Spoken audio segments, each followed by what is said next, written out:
Namaste viewers, welcome to my channel Vedic Ancient Science. Today I'm going to predict for Taurus ascendant for the month of October 2023 as per Vedic astrology. Okay, if you have your chart with yourself, Vedic chart, it's excellent. If you know your ascendant sign, that's Taurus as per Vedic astrology, excellent.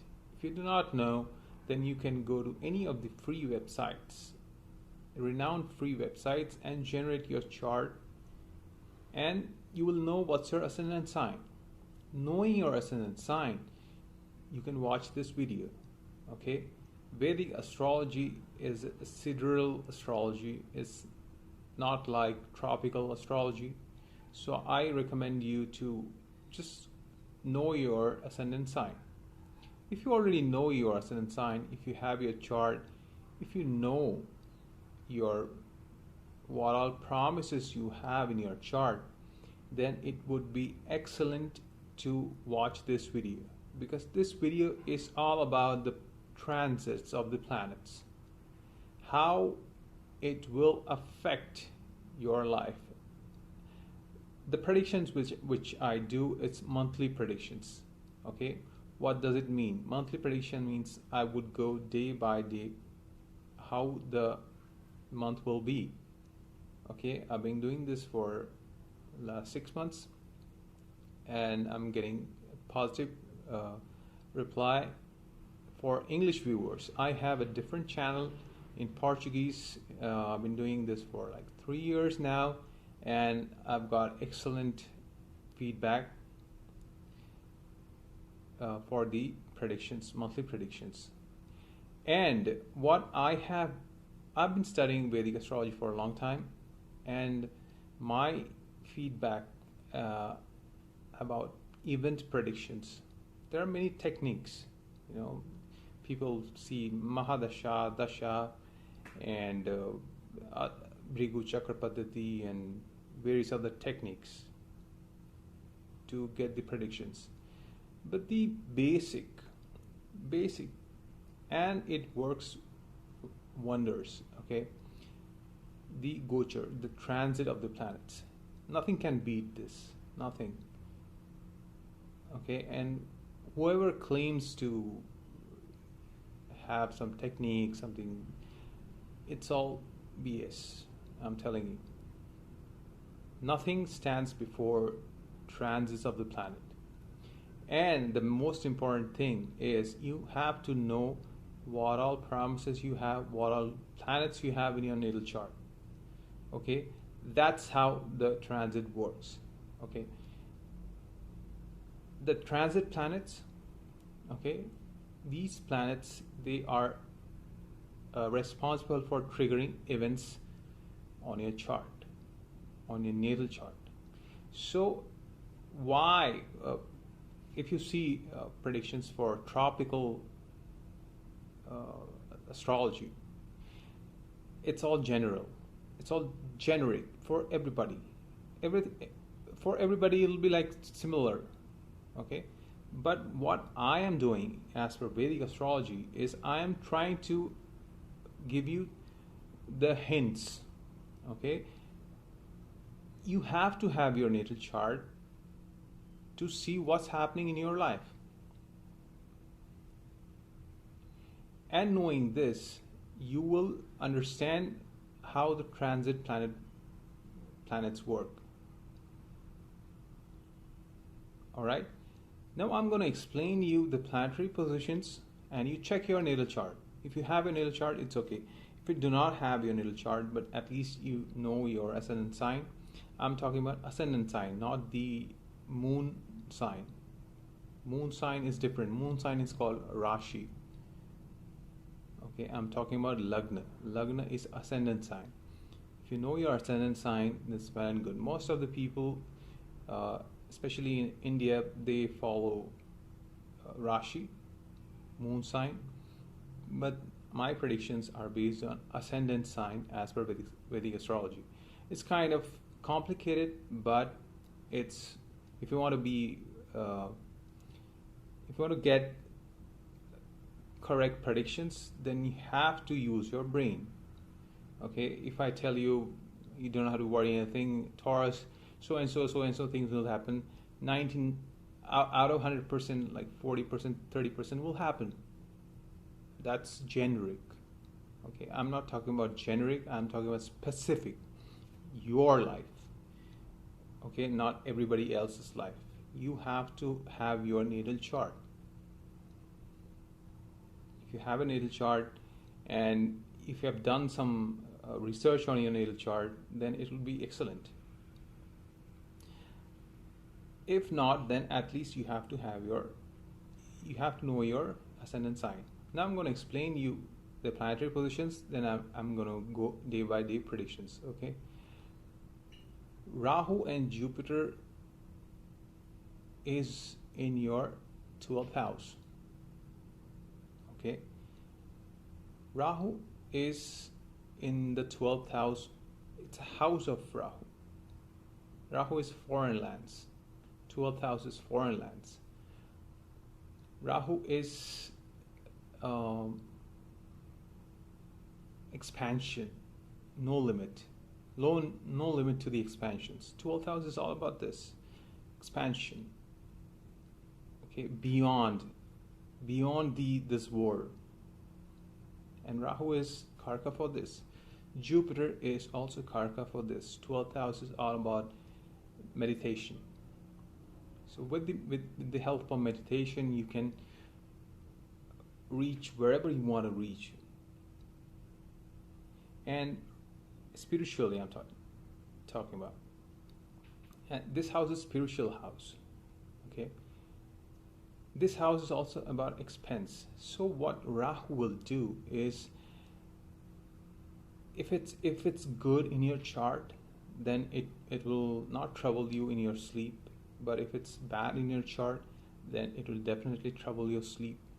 It will definitely give you expenses, unnecessary expenses. Okay, you do not have control.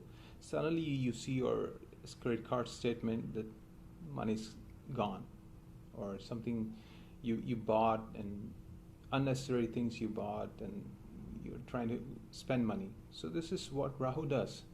But at the same time, Jupiter is also there in your 12th house. So Jupiter, what it will do is it will try to justify the expense.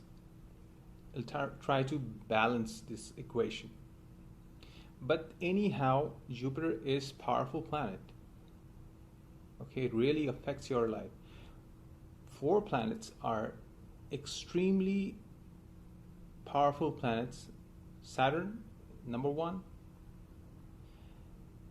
I would say Jupiter, if it depends upon your chart. If Jupiter is, what's the power of your Jupiter in your natal chart? It depends. So Jupiter second, Rahu. I would say Ketu for third and Rahu fourth, or they are quite equal. Rahu Ketu. Okay, but Rahu Ketu, these planets are. Rahu is definitely malefic for person who is materialistic. Okay, it will give you money, it will give you lots of things, but at the same time it will give you trouble regarding your health. Ketu is for a person, is good for a person who is a spiritual kind of person, who's not kind of materialistic. But in this world, today in this world, everybody is trying to be materialistic. So Ketu is definitely a malefic planet. Rahu, Ketu, malefic planet. Saturn is also considered to be malefic planet, but I don't think so, because Saturn does justice. Saturn is responsible for justice, karma. Okay, if you do good, he will be good. If you do bad, he'll do bad. That's why he is called malefic, because in this today's world, unknowingly you are doing things bad, wrong. Okay, so that's the reason people are suffering unknowingly. What Saturn does is he will not judge you as per what you think. He will judge as per what he sees. Okay, for example, you're walking on the street and you unknowingly stamped on an ant. You don't know what's happening, but Saturn is watching your steps. So that's the karma. He writes down in his book that you stepped on an ant, and then you have to pay for it because that ant suffered. And because of that ant died, his family, he was providing for his family. So, not family, I would say, maybe group, maybe they walk in a group and suddenly it breaks the chain. So, there are consequences, okay?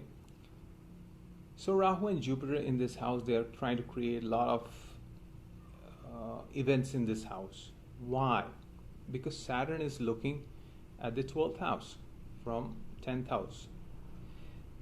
Wherever Saturn looks with its aspects, I would say Saturn is looking at the 12th house, and Jupiter also looking in this is sitting in the 12th house. So 12th house is highly active because Saturn and Jupiter, they are the core, the reason to trigger the events related to the house. If you have any planets in the 12th house, they are highly active.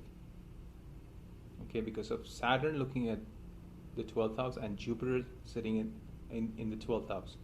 Jupiter is also aspecting your 4th house. That's your mind. That's your house. Okay, that's your mother. So Saturn is looking at your 4th house. Jupiter is looking at your 4th house. Rahu is also looking at your 4th house. So your mind is affected. Why? Because Saturn is looking at your 4th house. If you had not done something for your mind, for your peace, for your house, for your mother in the past, it's time to pay. Either you will pay or you will gain, because Saturn is justice. All right. So Rahu also looking at your 4th house. In the month of October, Venus will be there in your 4th house. So when Saturn looks at Venus, money comes in. Also, I'm telling you, it depends upon your natal chart. You have to see your natal chart.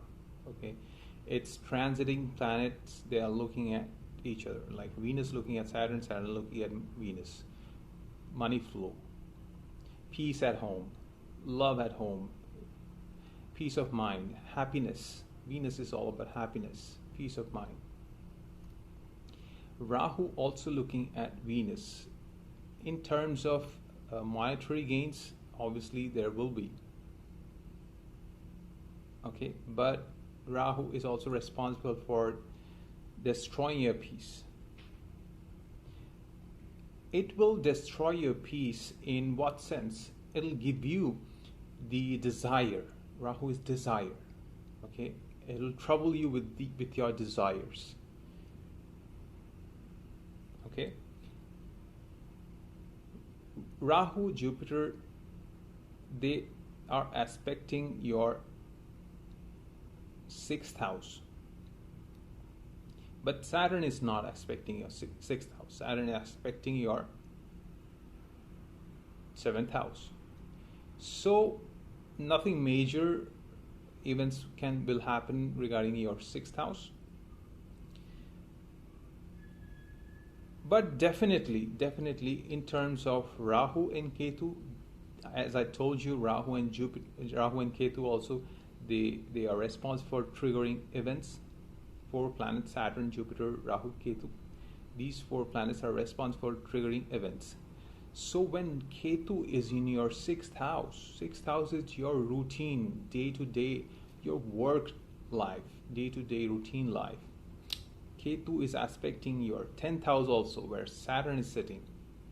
Ketu is what? Ketu is cut off from things, materialistic things, cut off. Ketu is also aspecting your 2nd house. 2nd house is what? Your speaking ability, your your accumulation of wealth. What does it tell you? Rahu in 12th house, expenses. Ketu is in your 6th house, routine. Ketu is looking at your 2nd house, your accumulation of wealth. What does it mean? It means maybe you're unemployed, maybe you're not able to save money, maybe you're not able to communicate with people, maybe you're cut off with the society, maybe you're not able to speak much with the people around you. You get my point. Ketu is looking at your 10th house, which means that it's also aspecting Saturn. Saturn is karma. So Ketu, when it looks at Saturn, there is a cutoff from karmas, temporary cutoff.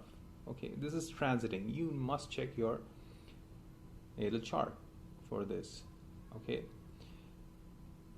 maybe there could be some change in your work. Okay, in your day-to-day routine, there could be change. Also, Mars will be in your 6th house. Mars and Ketu. Ketu is also victory. Okay, Ketu is flag, and Mars is a soldier, fighter, passion, anger. And 2 malefics are there in your 6th house. 6th house is house of enemies. So you will tackle with your enemies in the month of October. Sun and Mercury will be in your 6th house till 18th of October, okay? In your 5th house, Sun and Mercury. Also excellent yoga that is happening in your 5th house, which is about your health, which is about your children, your love life, your studies, speculation, gains with speculation. I would say this month, October month till 18th of October will be really good in terms of gains. But at the same time, you won't be able to save money. If you have done some investments, then absolutely good time for a creative person. If you are into field of creativity, you will try to create something new, something great that people will appreciate. Okay, in the month of, you will create something, and good for if you have children, good time to spend with your children till 18th of October. And then after 18th of October, huge energy will be there in your 6th house with Mars, Ketu, Sun, Mercury. 4 planets in your 6th house. So huge energy, and mostly they are fiery energy. Mars is fiery, Ketu is fiery, Sun is fiery, Mercury will be fiery. Because why? Because Mercury, wherever Mercury sits, it gets the energy from the planets where he's sitting with. So he becomes like Sun, he becomes like Ketu, he becomes like Mars. So most of these planets are fiery. So conflicts can happen. Okay, a lot of conflicts can happen. A lot of enemies can come in. If Ketu is also moving out from this house, it'll be moving towards your 5th house. So if you're unemployed, then you may get some job, because a lot of energy will be there in your 6th house. Okay, so this is all about the planetary positions. Now I'm going to give you the important dates. Not important days, I would go day by day how your day would be. Also remember, you have to have your natal chart, or at least you must know your ascendant sign. From 1st till 3rd, it's time to pay, it's time to lose, it's time to have some expense. Okay, there will be expense, there will be losses. Okay, there could be some hospitalization, because Rahu is aspecting Mars. So in the sixth house. So sixth house is about your health, and 12th house is about hospitalization. So you may undergo some surgery. If you have planned some surgery, you will undergo some surgery during this time. Expense, some loss of sleep can happen also. Third till fifth it's a time for yourself to take care of yourself. Invest in yourself. Get some peace of mind, because last 3 days were kind of tough. So you will try to gain some peace of mind. Okay. 5th till 7th, excellent time for gains. Money flow can happen. Good time to spend with your family and enjoy your meal, enjoy your food. It's good time. Okay, and good time to spend with your siblings also. 7th till 10th, also a good time to spend with your siblings. Enjoy time with your neighbors too. Okay. From 10th till 12th, excellent time for having love affairs. Excellent time to be at home, be peaceful at home, enjoy your house, take care of your house, decorate your house. 12th till 15th, it's time to spend with your loved ones. Time to spend, like 10th till 12th, 12th till 15th, these time is excellent time to spend with your loved ones. All right, it could be children, it could be your spouse, it could be your girlfriend, boyfriend, whatever. Enjoy this time. Good time for creative persons, good time for creators.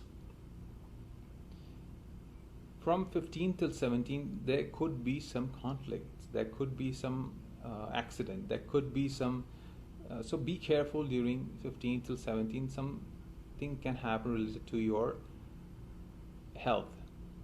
Okay, so be careful about your health, and if you're into some litigations, then probably you will gain this litigation during this time. Something will happen that will give you show you some path to win the litigation. 17th till 19th, I'm sorry, 17th till 19th.